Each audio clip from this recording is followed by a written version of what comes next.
Hello everyone, my name is Mahesh and today I'm going to teach you the topic DC to DC converters which is a part of the course Power Electronics. तो DC to DC converters क्या होते हैं? Basically ये एक DC signal को लेते हैं और उसको एक डिफरेंट एम्पलीट्यूड के DC सिग्नल में कन्वर्ट कर देते हैं और इसके बहुत सारे एप्लीकेशंस है और ये जो टॉपिक है ये इस कोर्स का एक बहुत ही इंपॉर्टेंट पार्ट है। चलिए देखते हैं इसके इंडस्ट्रियल रेलेवेंस क्या है। तो जो DC कन्वर्टर्स हैं वो काफ़ी ज़्यादा यूज़ होते हैं मोटर्स में, इलेक्ट्रॉनिक ऑटोमोबाइल्स में, ट्रॉलीज में, फोकलिफ्ट ट्रक वगैरह में। और एक आजकल एक नया इसका एप्लीकेशन ये है कि रीजनरेटिव ब्रेकिंग जो होती है, जैसे गाड़ी चल रही है रोड पे, उसको हमने ब्रेक लगा के रोक दिया तो जो गाड़ी की एनर्जी थी उसको हम स्टोर कर सकते हैं वापस एक बैटरी के अंदर यूजिंग रीजनरेटिव ब्रेकिंग टेक्नोलॉजी। और इसको बनाने के लिए ज़रूरत पड़ती है DC कन्वर्टर्स की। और यहाँ कुछ कंपनीज के नाम मैंने लिखे हैं जो कि DC कन्वर्टर्स में काम करती हैं, जैसे जनरल इलेक्ट्रिक या टेक्सास इंस्ट्रूमेंट्स और रिकॉम पावर। तो फिर let's ask us the question कि what is a DC converter. तो DC टू DC कन्वर्टर क्या करता है कि जो इनपुट वोल्टेज है वो भी DC है और जो आउटपुट वोल्टेज वो देता है उसको भी DC के फॉर्म में देता है। बस ये फ़र्क होता है कि उसकी जो एवरेज वैल्यू होती है वो डिफरेंट होती है as compare to the input. But ideal case में जो आउटपुट वोल्टेज होनी चाहिए वो भी प्योर DC होनी चाहिए, बट एक्चुअली में ऐसा नहीं होता है क्योंकि जब कन्वर्जन के टाइम में कुछ रिपल्स क्रिएट हो जाते हैं तो हमें प्योर DC नहीं मिलती है। तो जो हमें आउटपुट मिलता है उनमें काफ़ी रिपल्स होते हैं, जैसे ये ग्राफ यहाँ पे है, देख सकते हैं आप। प्योर DC ये वाली लाइन है, अगर प्योर DC होती तो हर टाइम पे उसकी वैल्यू कांस्टेंट होनी चाहिए थी, बट ऐसा नहीं है। आउटपुट में कुछ हमें रिपल्स मिलते हैं। और ये प्रिंसिपल बेसिकली इसका काम करने का ये है कि जब सोर्स एक DC सोर्स है वो हमें करंट दे रहा है, तो अगर उसकी हमें एवरेज वैल्यू कम करनी है, जो कि होता है step down DC to DC converters में, तो जो जो सप्लाई वोल्टेज है उसको हम कुछ टाइम के लिए बीच में कट ऑफ कर देते हैं यहाँ पे, जैसे देख सकते हैं आप। तो यहाँ पे इनिशियली हमें करंट मिल रहा था, कुछ टाइम के लिए हमने उसको कट ऑफ कर दिया, उसके बाद हमने फिर से स्विच को खोल दिया, अब इससे ये वापस रिस्टार्ट हो गया। तो इससे क्या होता है, जो कि करंट की जो एवरेज वैल्यू है वो कम हो जाती है। IP अगर हमारी मैक्स वैल्यू ऑफ करंट है तो अगर हम इस पूरे ग्राफ का एवरेज लेंगे तो वो IS के अराउंड आएगा। तो इससे हमें ये दिखता है कि जो इनपुट करंट है वो डिसकंटिन्यूस होगा।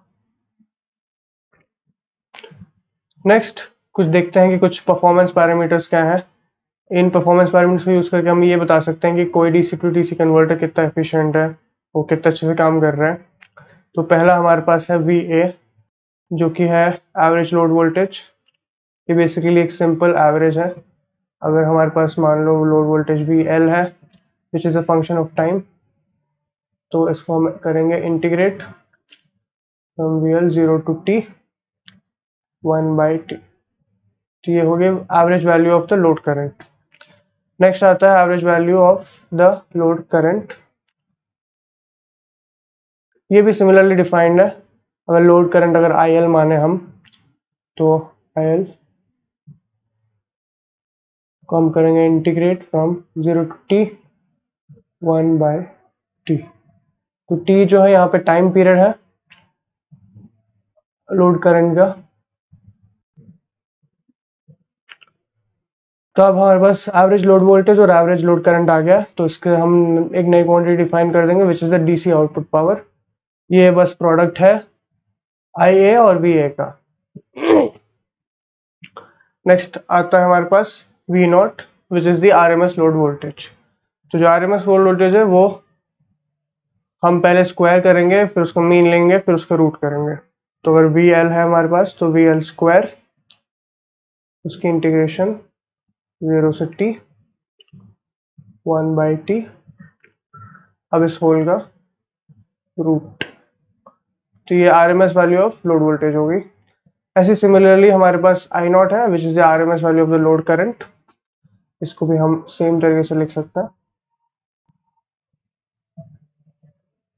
IL square T dt root.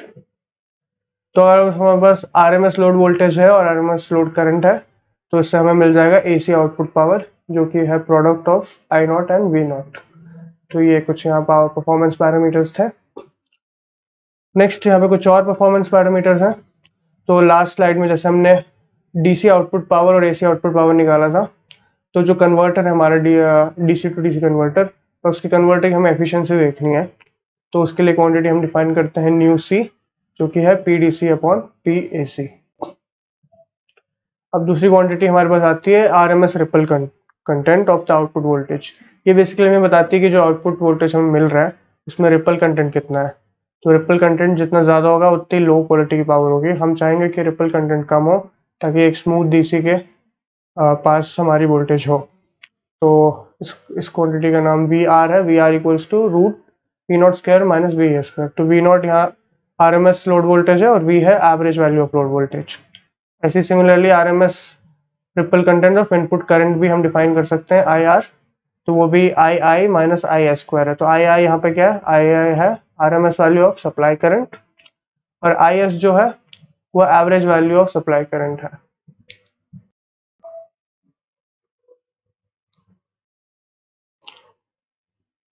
अब रिपल फैक्टर है। रिपल फैक्टर भी एक सिमिलर क्वांटिटी, ये भी रिपल कंटेंट के बारे में हमें बताती है। तो ये एक सिंपल रेशो है of the ripple content upon the average value of the load voltage. एज ही इनपुट करंट के लिए भी रिपल फैक्टर डिफाइन करते हैं। तो ये हो गया the ripple content of the input current divided by the average value of the supply current.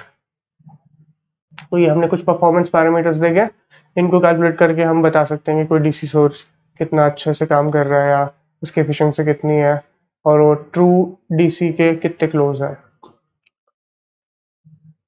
Next चलो हम देखते हैं कि principle of step down operation. तो स्टेप डाउन कन्वर्टर्स वो होते हैं जो कि अगर एक डीसी वैल्यू आपके पास है वोल्टेज की, उसको स्टेप डाउन करते हैं। तो माने कि आपके पास है 10 वोल्ट की बैटरी आपके पास, आप चाहते हैं कि उसकी वोल्टेज हम कम करके 6 वोल्ट कर दें। तो एवरेज जो वैल्यू चाहिए आप चाहिए 6 वोल्ट। तो इसको हम बोलेंगे स्टेप डाउन ऑपरेशन।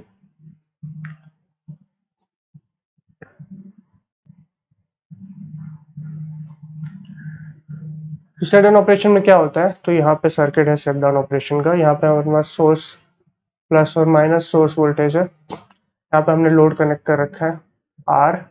अभी के लिए हम मान लेते हैं कि एक प्योरली रेजिस्टिव लोड है ये। और यहाँ पे एक स्विचिंग डिवाइस है हमारे पास। तो ये स्विचिंग डिवाइस क्या होता है, ये कोई भी मॉसफेट या बीजीटी या किसी भी ऐसे ट्रांजिस्टर से हम बना सकते हैं। तो ये जो स्विचिंग डिवाइस है ये पीरियोडिकली कुछ टाइम तक स्विच को ऑन रखेगा और फिर कुछ टाइम के लिए स्विच को ऑफ कर देगा। अब इससे क्या होगा, जैसे कि हमारे पास ये वी एस की सोर्स वोल्टेज की मैक्सिमम वैल्यू है। सो टाइम t1 तक के लिए ये स्विच है ऑन। सो टाइम t1 के लिए स्विच इज ऑन। उसके बाद फिर t2 टाइम तक के लिए हम स्विच को ऑफ कर देंगे।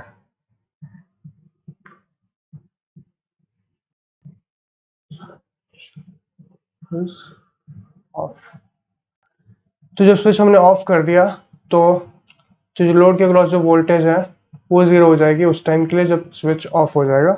और जब स्विच ऑन होगा उस टाइम के लिए जो उसकी वोल्टेज की वैल्यू होगी वो वी एस होगी। तो ये हमें ग्राफ मिलता है ऐसे t1 तक ऑन और t2 तक ऑफ। और इसी तरीके से अगर हम करंट का प्लॉट बनाएं तो क्योंकि सिर्फ रेजिस्टिव लोड है तो हम सिंपली लिख सकते हैं कि I equals to V by R. तो यहाँ पे जो I का ग्राफ आएगा वो एग्जैक्टली V के ग्राफ जैसा होगा, बस इसमें जो मैक्सिमम वैल्यू होगी वो वी एस बाई आर होगी इंस्टेड ऑफ वी एस। और यहाँ पे के टी करके एक नई टर्म आई है, इसको हम देखते हैं ये क्या होता है नेक्स्ट स्लाइड में।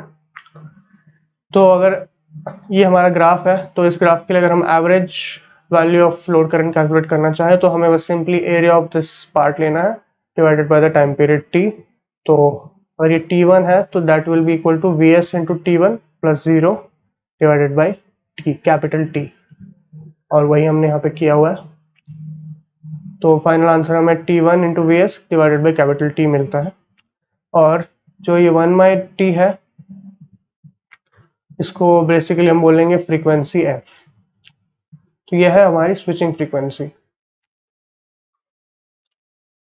अभी जो के है इक्वल्स टू के एस जो हमने लिखा है, तो के एक नई टर्म है, इसको हम बोलते हैं ड्यूटी रेशियो। तो पहले उससे पहले एक बार देख लेते हैं कि एवरेज वैल्यू लोड करंट क्या आएगी। लोड करंट की जैसे हमने बोला था कि क्योंकि इन फेज है तो हम सीधे से वोल्टेज से डिवाइड कर देंगे, तो ये भी A by R is to K B S by R हो गया। तो K equals to T one by T, तो K equals to T one by T, यह है डी टी रेशो। इसका फिजिकल मीनिंग यह है कि जो स्विच है वो किस टाइम तक के लिए ऑन है इन अ गिवन साइकिल। इस केस में t1 टाइम के लिए स्विच ऑन था, तो इसलिए जो डी टी रेशियो है वो t1 बाई कैपिटल टी है, और फ्रीक्वेंसी है चॉपिंग फ्रीक्वेंसी। तो ये तो हो गया average value of load current, voltage and load current. अब अगर हम आरएमएस वैल्यू निकालना चाहे इस ग्राफ की, तो हम फिर से वही फॉर्मूला यूज करेंगे, स्क्वायर करके उसका एवरेज लेंगे, तो इसका रूट निकालेंगे। तो ये वाला पार्ट है। तो इसको सॉल्व करने के बाद जो हमारा आंसर आता है वो रूट के इंटू वी एस आता है। तो जैसे तो यहाँ के हमारी ड्यूटी साइकिल है।